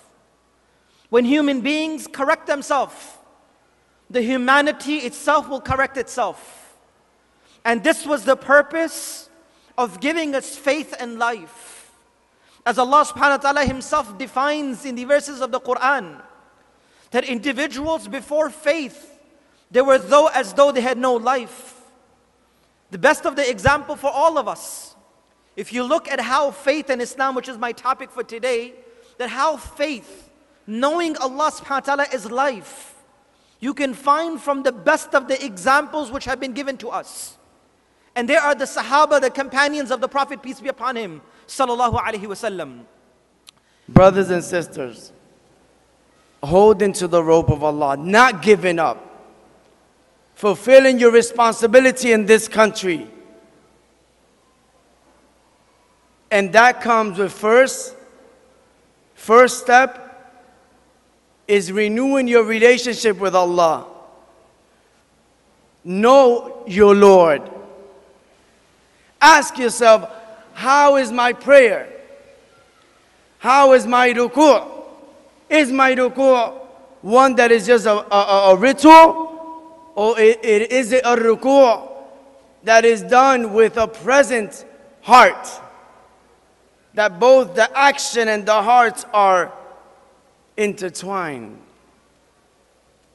Is my sujood, is it one that whose heart is present when I'm glorifying Allah? Let's say I tell you, brother or sister, that if you accept Islam, you can no longer eat dal for breakfast. Right? Like you can't. You have to eat arroz con habichuela, rice and beans, like we Puerto Ricans do. How would you feel? You would say, no, I can never divorce my dal from my white rice. Right? It's okay. Alhamdulillah. Imagine you say, if you accept Islam, you can never eat biryani. Right? Or you tell an Egyptian, if you accept Islam, you can never eat food for breakfast. That's like, it's challenging because it's part of them. And Islam embraces that. Al-'ada muhakkama, right? Customs and cultures are a rule in Islam, but we just have to understand the parameters. So know your Lord, know yourself. Know your Lord, know yourself, know your culture, embrace your culture. Our youth are not us. You have to understand that. Our youth raised here speak English. They associate first with being American, Bengali, Muslim. Right? Because their friends are Americans and their language is in English and they grew up in the educational system. So we have to respect that. There's nothing wrong with that. There's nothing wrong with that. Then our youth have the responsibility to learn how to be a true citizen of the United States. They also have to know and learn the history of Bangladesh and the culture. And they also have a responsibility to learn and understand the history and what is Islam. And it has to go together. In fact, negative propaganda is truly damaging. And I will illustrate this with two illustrations. The first is here in the United States, where there is a continuous flow of negative propaganda about Islam and Muslims that leads Muslims to be attacked. We have now flurries of attacks against Muslims here and there that leads much of society to remain in ignorance about truly what our message is. But I will illustrate it with a second example. An example that is at once far and near. In Bangladesh, the da'wah of Islam is being attacked, and what enables it is propaganda. And therefore, propaganda leads to real action. In politics, the only true sin is to be unpopular. And when you are unpopular, every action against you can be justified. And when you are popular, you can do no wrong. This is not a principled view, it is a reading of the reality on the ground. But we have in the Messenger alayhi salatu wasalam the best example, because we are not the first generation of people who are facing negative propaganda. At the time of the Messenger alayhi salatu wasalam, he had to face the propaganda of his time. But what he, alayhi salatu wasalam, and his community have done is to stand up to the challenge, to meet the challenge, and to beat the challenge. That's what they did. We are not the first community to counter bigotry and to succeed. And bi'idhnillah, we will succeed. The theme, as we know, divine message, road to success. Definitely Allah subhanahu wa ta'ala has chosen this message and sent it down so that we will follow and become successful. So Allah said, فَمَنْ زُحْزِهَا عَنِ النَّارِ وَأُدْخِلَ الْجَنَّةِ فَقَدْ فَازَ. The one who has been saved from hellfire and entered into Jannah has succeeded. So with that, in this keynote session, we would like to have Brother Hafiz Zakir Ahmed to recite from the Quran. أعوذ بالله من الشيطان الرجيم بسم الله الرحمن الرحيم تبارك الذي جعل في السماء بروجا وجعل فيها سراجا وقمرا منيرا وهو الذي جعل الليل والنهار خلفة لمن أراد أن يذكر أو أراد شكورا وعباد الرحمن الذين يمشون على الأرض هونا وإذا خاطبهم الجاهلون قالوا سلاما والذين يبيتون لربهم سجدا وقياما والذين يقولون ربنا اصرف عنا عذاب جهنم إن عذابها كان غراما إنها ساءت مستقرا ومقاما يعبأ بكم ربي لولا دعاؤكم فقد كذبتم فسوف يكون لزاما صدق الله العظيم. Okay, brothers and sisters, at this juncture, we would like to call the President of Muslim Ummah of North America in this keynote session of our Divine Message, Road to Success. We know that we have a long, long way to go. It is just the beginning of the journey. We deliver the message to the brothers and to the sisters. We inspire them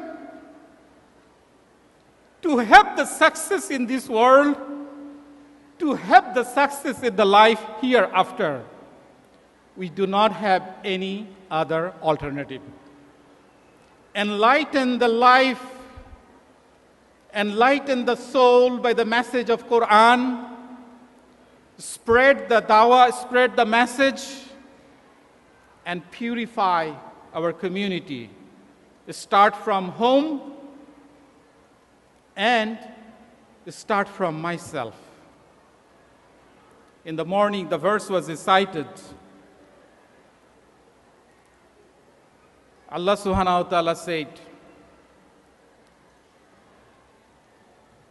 say your life in this world and your death, your worshiping and your sacrifice. Everything is for Allah subhanahu wa ta'ala. And declare it that I am the first one who will follow this.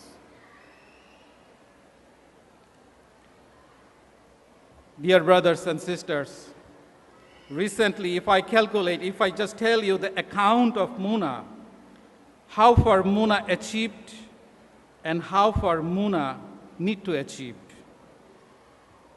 Last year we had a day-long workshop with the representative of different organizations as well as the Islamic scholars and leaders.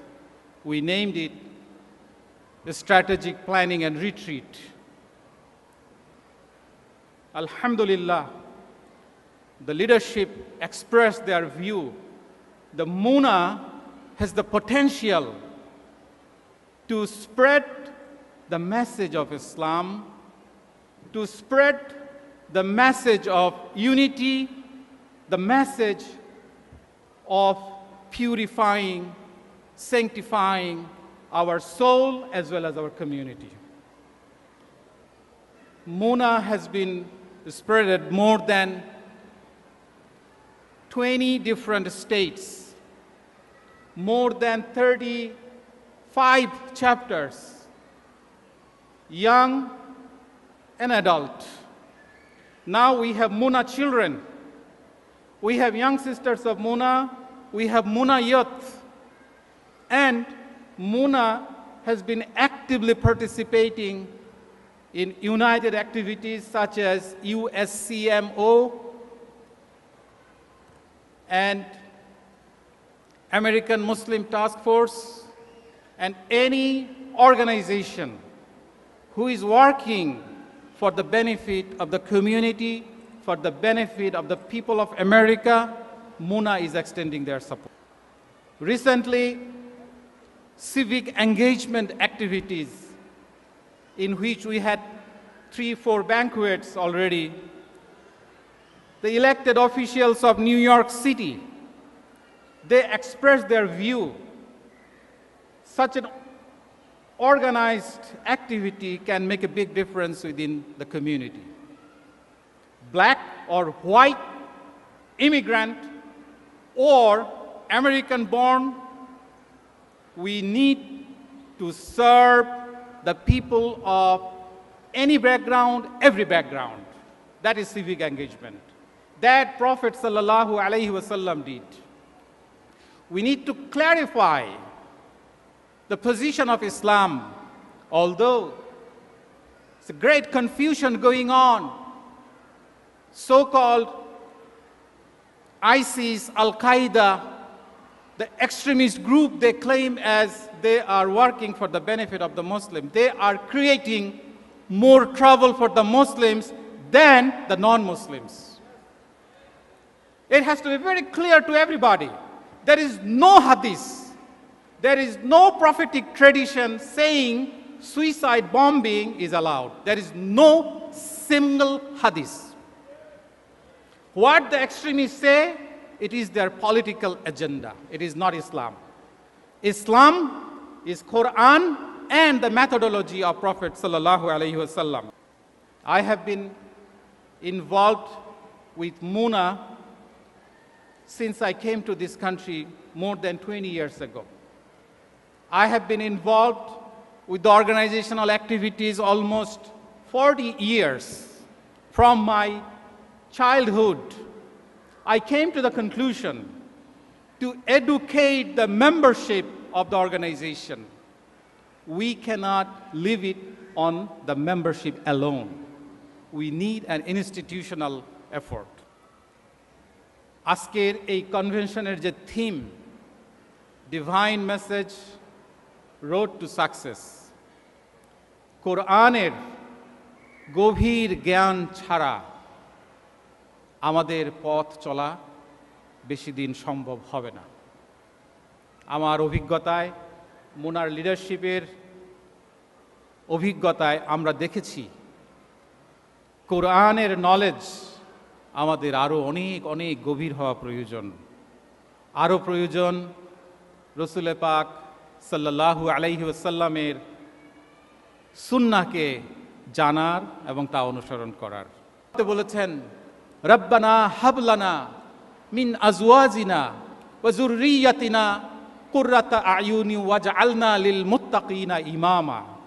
হে আল্লাহ, আমাদের স্পাউসদেরকে, আমাদের চিলড্রেনদেরকে এমন বানিয়ে দাও যাদের দিকে চোখ গেলে আমাদের চোখ ঠান্ডা হয়ে যাবে, আর তুমি আমাদেরকে মুত্তাকিদের ইমাম বানিয়ে দাও। ইমাম বানানোর মেসেজ হচ্ছে মুনার মেসেজ। ইমাম বানানোর মেসেজ হচ্ছে divine message. Let us get involve, spread of the message, divine message, and let us bring peace and prosperity in this country. Let us bring peace and love all over the world. Assalamu alaikum wa rahmatullahi wa barakatuh. Yeah, brothers and sisters, we would like to welcome our Imam, Imam Siraj Wahaj. Assalamu alaikum. One of the greatest singers in our modern time among the African Americans was a woman named Aretha Franklin, and they call her the Queen of Soul. And she sang a song years ago that I like to sing for you now.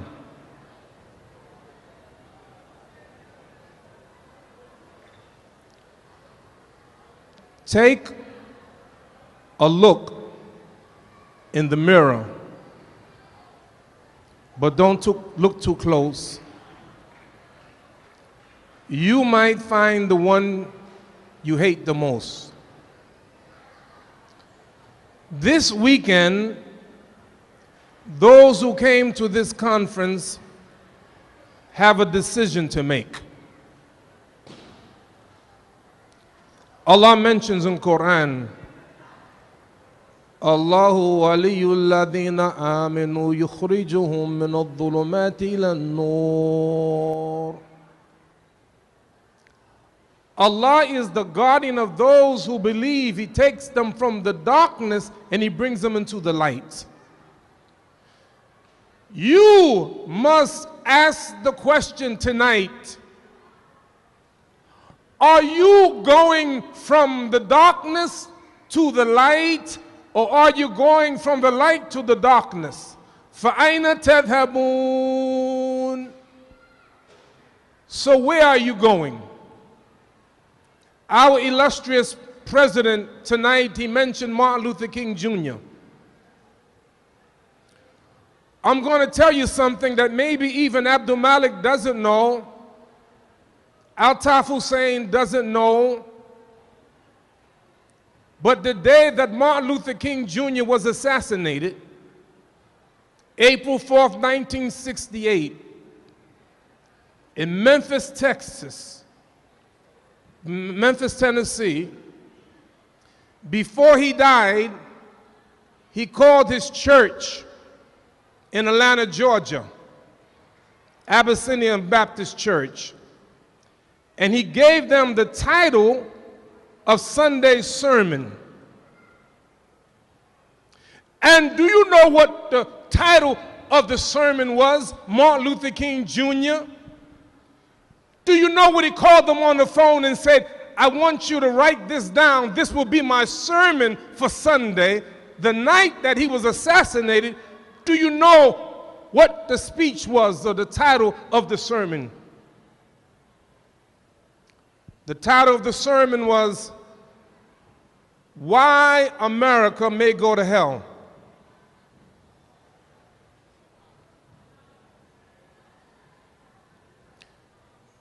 You, brothers and sisters, hear me well. The last of you that's remaining right now, hear me well. You, the Muslims, represent the last chance for the people of the earth. Don't you dare put this book down. The best of you, those who learn the Quran and teach it.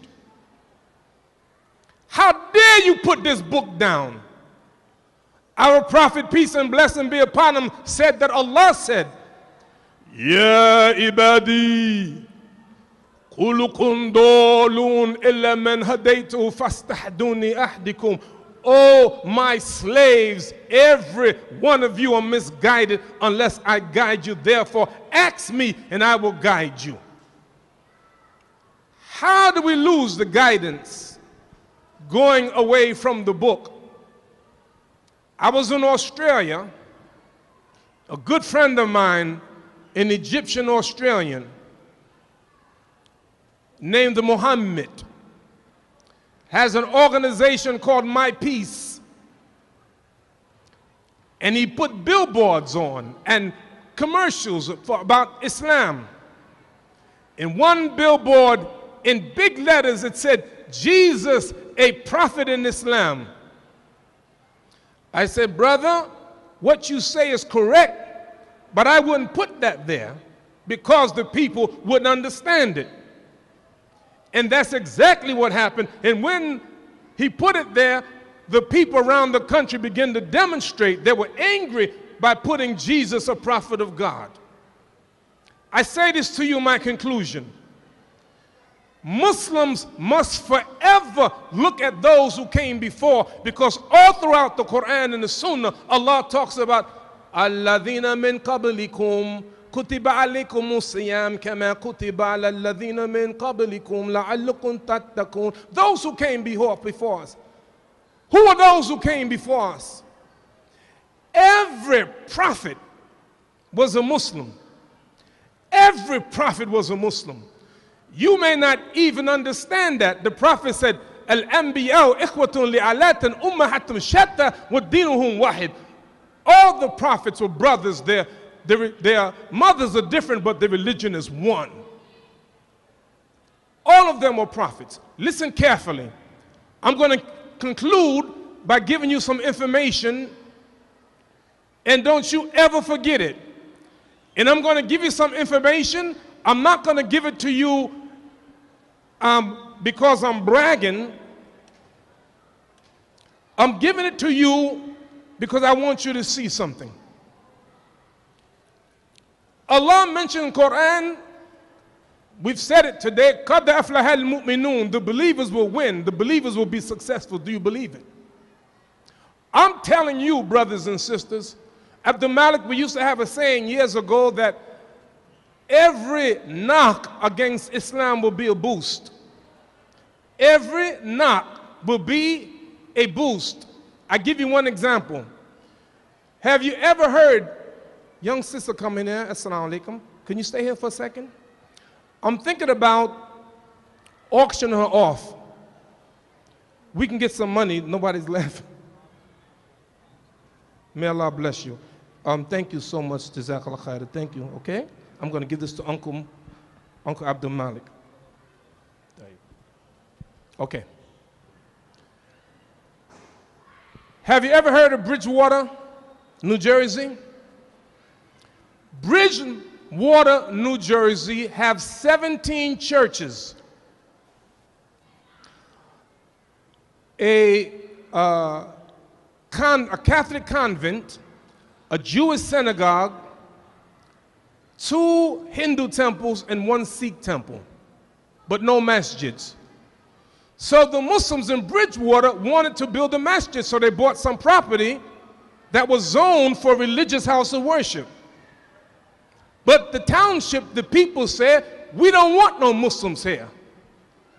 So therefore they told the leadership that we don't want them to build a masjid there. So you know what the leadership did? They changed the law so the Muslims couldn't build a masjid.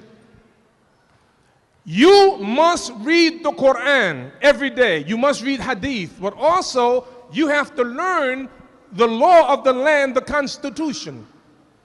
Does anybody know the First Amendment of the Constitution?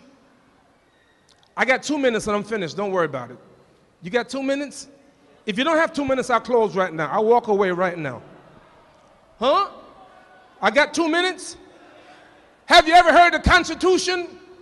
Do you know what the First Amendment says? That you have the right of freedom of religion. You have the right of freedom of speech. You have the right of freedom of the press. You have the right to assemble. You can demonstrate, and you have the right to petition the government for legal redress. So the Muslims in Bridgewater, they went to the federal government and they sued this town of Bridgewater. And guess what? After years, they came with a settlement. Can I tell you the settlement? The Muslims wanted 7 acres of land. The city gave them 15 acres of land in another area and a better area. And then the Muslims won a settlement of $7,750,000. You can never lose. I read this and I'm finished.